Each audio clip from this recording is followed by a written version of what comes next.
So what that means, he's not me. Yeah. You know, as much as a lot of people, you know, say we have similarities and, you know, we switch a lot and we fight a lot. He's not me. You know, and I'm not. I'd like to give a shout out to some of my supporters out there who are true boxing fans. China Montez, Nick Harmer, and La Jessica.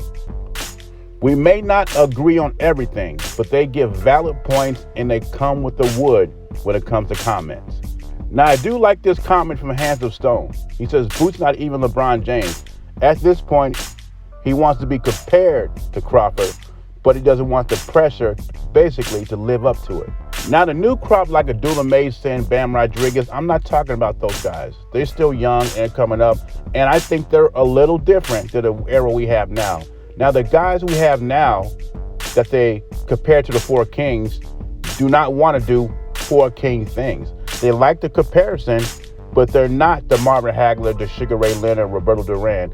They're cut from a different cloth. When it comes to Boots Ennis, I always said he's very talented against lower opposition. We want to see that talent against elite or tougher competition.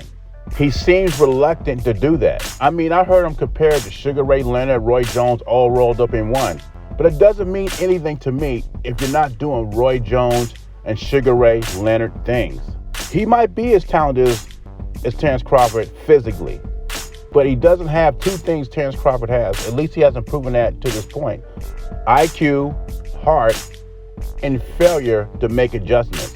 Kevin Jukinchan gave him a tough time, and it seems like Boots Ennis has a problem against movers. We don't see that against Terrence Crawford. Terrence Crawford makes adjustments on the fly. We haven't seen that stuff from Boots Ennis. And Boots Ennis, let me remind you, I said this in the last video, Boots Ennis has been in 35 fights. 35 fights in, we should know if Boots Ennis is the real deal. He's not having the same issues that Terrence Crawford has. Jaron Boots Ennis has been offered plenty of fights, and he's turned them down. And that's another difference between him and Terrence Crawford. Terrence Crawford runs to the smoke when he can get it, and Boots Ennis runs from it. Good comment from the Hands of Stone. Lamont Jr. is set to face Isaac Pitbull Cruz. Yeah, that's right. Lamont Roach Jr. is moving up another weight class to the 140-pound weight class to fight Pitbull Cruz. I would have rather him face Shakur Stevenson, stays at 135. But then again, it seems like Shakur Stevenson is chasing Teofimo Lopez, a fight I do not think is going to happen. I think Keyshawn Davis will get the fight before Shakur Stevenson. But this Pitbull fight should be very entertaining. I think in this fight, Lamont Roach is trying to make a statement. I think Lamont Roach is still chasing that Gervonta Davis fight. He still has hope. And he's going to try to stop Pitbull Cruz, who's never been stopped in his career. Even the hard-punching Gervonta Davis could not stop Pitbull Cruz. So I think Lamont Roach is trying to do something no one has done. And then maybe he's hoping that people will persuade or put pressure on Gervonta Davis to make the rematch. Another fight that's happening December 6th, according to reports, is Janabek Alimhanallah will face Laura in December 6th. Maybe these are on the same card. And the winner of that fight will have 3 belts at 160. So this fight could be in play for the Crawford sweepstakes. If Crawford beats the winner of that fight, he'll have 3 belts, and there's only 1 belt to collect, which belongs to Carlos Adames. So we'll see what happens. 2 interesting fights on December 6th.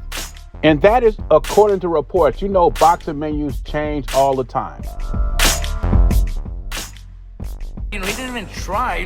The thing is that what we've seen with, he's Mexican. What we've seen with Mexican fighters like Chavez, who was having a hard time against Mayweather. Chavez, who was having a hard time against Frederick Taylor. But he kept going, he kept trying, and, missing, getting hit, whatever, but he kept going, cutting the ring. He had that mentality, that heart of a warrior. Barrera did it a few times. Morales did it a few times. Just to mention those. Marquez coming from behind, or a very close, tough fight against Pitbull. Diaz, no, Juan, what do they call him? Baby Bull. The baby bull. I said people. Baby bull. But you know, never gave up, kept going, kept doing it. That's what Canelo missed, man. You know, even if he would have lost, but never changed the game plan, never tried anything different. Always kept the same rhythm, even though he was losing, still looking for that left to the body with no, you know, from far, you know, opening up, keeping his chin up. You know, he's never been in those situations, so maybe that. Before the loss to Terence Crawford, people were saying that Canelo was the greatest fighter to come out of Mexico. The aftermath, the crash out continues, the energy changes. Robert Garcia says Canelo Alvarez didn't even try to beat Terence Crawford. He said Canelo didn't show no sense of urgency.